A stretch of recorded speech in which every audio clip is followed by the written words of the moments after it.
नमस्कार दोस्तों, मैं आपका होस्ट फुरकान जोशी आपका स्वागत करता हूं मैं आरएम शॉर्ट्स में, जिसमें हम लेके आते हैं दिन भर की स्पेस और डिफेंस न्यूज की टॉप 3 खबरें। तो चलिए जान लेते हैं। सबसे पहली खबर में बात करते हैं तेजस MK1A के कुछ स्पेसिफिकेशन सामने आए हैं, वेपन स्पेसिफिकेशन सामने आए हैं डिफेंस एक्सपो 2018 में, तो उसकी बात कर लेते हैं। तेजस MK1 में क्लोज कॉम्बैट मिसाइलों की संख्या बढ़ाने के लिए इसमें डुअल रैक पाइलॉन का इस्तेमाल किया जाएगा। डुअल रैक पाइलॉन का मतलब यह है कि जहां पर वेपन स्टेशन होता है, अधिकतर आपने देखा होगा कि एक ही मिसाइलों का इस्तेमाल किया जाता है, मतलब हुक एक ही होता है मिसाइल को होल्ड करने के लिए, पर यहाँ पर डुअल रैक पाइलॉन का इस्तेमाल किया जाएगा, जिसमें एक वेपन स्टेशन पे 2 हुक होंगे, 2 मिसाइलें इसमें एकोमोडेट की जाएंगी और बारी बारी से उनका इस्तेमाल किया जाएगा, जिससे कि क्लोज कॉम्बैट सिचुएशन में मिसाइलों की संख्या ज्यादा होने से एक प्लस पॉइंट बना रहता है। यह डुअल रैक पाइलॉन स्टेशन 5 या स्टेशन 4 में इस्तेमाल किया जा सकता है, जिसमें कि एयर टू एयर मिसाइल या एयर टू सरफेस या दोनों का मिक्सचर इस्तेमाल करने की संभावना है। तेजस MK1A में with in visual range air to air missile की बात की जाए तो वो Russian supplied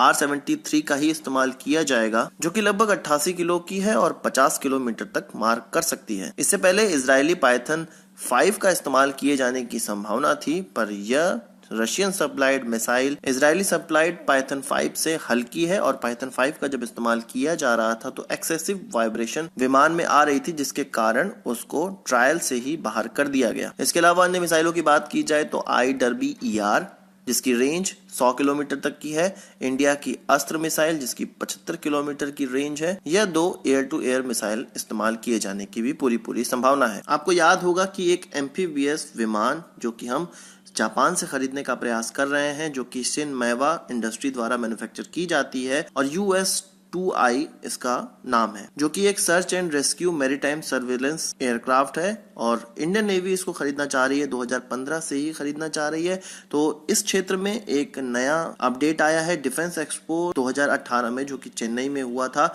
Mahindra and Mahindra और शिनमेवा के बीच में एक कॉन्ट्रैक्ट साइन हुआ है, जिसमें कि इसका प्रोडक्शन, यदि भारत इसको चुनती है या इसको खरीदती है, तो इसका प्रोडक्शन महिंद्रा और शिनमेवा दोनों के द्वारा जो जॉइंट वेंचर किया जाएगा भारत में, उसके द्वारा ही किया जाएगा। और 11 अप्रैल को इस कॉन्ट्रैक्ट पे साइन हो गया, मतलब इस कोलैबोरेशन पे साइन हो गया। तो यह संभावना निकाली जा रही है इससे कि अब इन दोनों के बीच में जॉइंट वेंचर साइन हो गया है, तो जल्द ही इंडिया और जापान इस डील को कंक्लूड कर सकते हैं। मिनिस्ट्री ऑफ डिफेंस इस प्रकार के 12 एयरक्राफ्ट खरीदने का प्रयास कर रही है, जिसमें से 2 फ्लाईवे कंडीशन में आएंगे और 10 भारत में ही निर्माण किए जाएंगे। इस एक एयरक्राफ्ट की जो कीमत है वो $133 मिलियन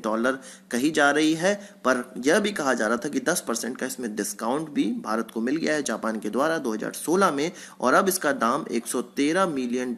हो चुका है। अभी जापान और भारत के द्वारा इसको कंफर्म नहीं किया गया है, पर ऐसी संभावना और ऐसी अफवाहें निकलकर सामने आई थी। और यह पूरी डील लगभग $1.35 बिलियन की होने वाली है और यह एक गवर्नमेंट टू गवर्नमेंट डील होगी। और यदि यह डील भारत और जापान के बीच में हो जाती है तो जापान की यह विदेश में होने वाली सबसे बड़ी डील होने वाली है, क्योंकि इससे पहले जापान ने खुद पर एक डिफेंस एक्सपोर्ट पर बैन इंपोज किया हुआ था, जिसके कारण वह बाहर कोई भी डिफेंस डील नहीं कर सकता था। पर 2014 में उसने खुद पर से यह बैन हटा लिया और तभी से जापान भारत को इस प्रकार के विमान बेचने का प्रयास कर रहा है। अगली खबर हमारी प्रोजेक्ट 11356 की तरफ से आ रही है, जो कि भारत का फ्रिगेट्स बनाने का एक प्रोग्राम है जो रशिया के साथ वो मिलकर बनाना चाहता है। इसमें 4 फ्रिगेट्स बनाए जाएंगे जो कि 2+2 फॉर्मूले पे काम करेंगे, यानी कि 2 फ्रिगेट्स रशिया की तरफ से बनकर आएंगे और 2 फ्रिगेट भारत में ही गोवा शिपयार्ड लिमिटेड के द्वारा बनाए जाएंगे, जिसमें कि रशिया गोवा शिपयार्ड लिमिटेड को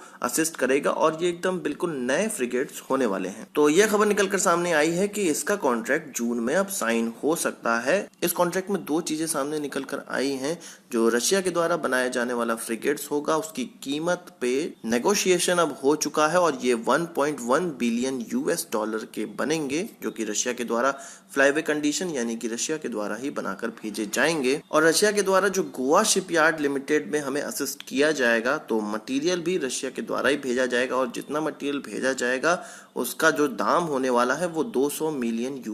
होने वाला है। और ये कहा जा रहा है कि भारत को इसमें 18% का डिस्काउंट मिला है। अभी हमारी डिफेंस मिनिस्टर जब रशिया गई थी तो इन चीजों पे भी बात हुई थी, इस प्राइस नेगोशिएशन पे भी बात हुई थी और उसके बाद रशिया के कुछ ऑफिशियल्स डिफेंस एक्सपो में आए और आगे भी नेगोशिएशन किया गया और रशिया के द्वारा जो फ्रिगेट्स बना के भेजना है उसके दाम को फ्रीज कर दिया गया है। पर भारत में जो फ्रिगेट्स बनाए जाएंगे उसके दाम को अभी अंतिम रूप नहीं दिया गया है, इसलिए ये डील अभी तक साइन नहीं हो पाई है और यह उम्मीद जताई जा रही है कि जून में ये डील साइन हो जाएगी और 2020 से शायद उसके मिड में ही इस फ्रिगेट को बनाने की कवायद स्टार्ट कर दी जाएगी। प्रोजेक्ट 11356 के अंतर्गत जो फ्रिगेट बनाने हैं वो 4000 टन का होने वाला है। उसकी मैक्सिमम स्पीड 30 नॉट की होने वाली है और उसका एंडोरेंस की बात की जाए तो 30 डेज का एंडोरेंस का होने वाला है। इन फ्रिगेट्स के इंजन के बारे में भी अभी डिसीजन नहीं हो पाया है कि वो रशिया के सैटर्न मैन्युफैक्चरर द्वारा ही बनाए जाएंगे या भारत ने जो यूक्रेन से इंजन ऑर्डर किए हैं उसको गोवा शिपयार्ड लिमिटेड इस्तेमाल करेगी। तो इन सब चीजों पे भी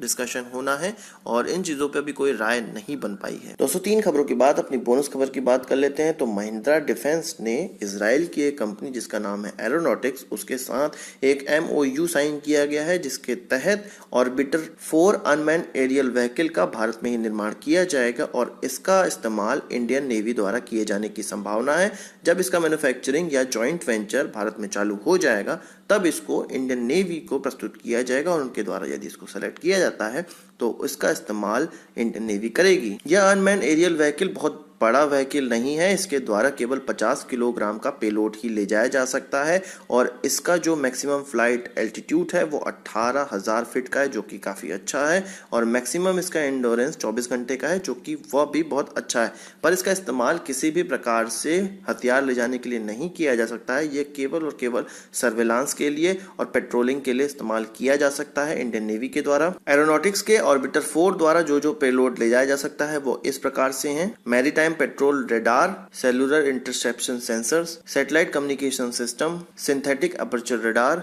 ऑटोमेटिक आइडेंटिफिकेशन सिस्टम और एडवांस इलेक्ट्रो ऑप्टिक पेलोड इसके द्वारा ले जाया जा सकता है। इसकी उड़ान भरने के लिए और रिकवरी के लिए बहुत ज्यादा जगह की आवश्यकता नहीं होती, केवल और केवल 50 मीटर के लेंथ का डेक इसको चाहिए होता है। तो आज की इस वीडियो के लिए बस इतना ही। आशा करता हूं आपको वीडियो पसंद आया। अगर आप इसको एक बड़ा thumbs up जरूर देंगे, इस वीडियो से संबंधित कोई सवाल हो जाओ तो कमेंट बॉक्स में जरूर लाइएगा और यदि आपने हमारे चैनल पर सब्सक्राइब नहीं किया उसे भी कर लीजिए क्योंकि हम इस प्रकार की वीडियो लाते रहते हैं जो कि आपका स्पेस और डिफेंस ज्ञान बहुत ज्यादा बढ़ाने वाला है। नमस्कार, थैंक यू, जय हिंद।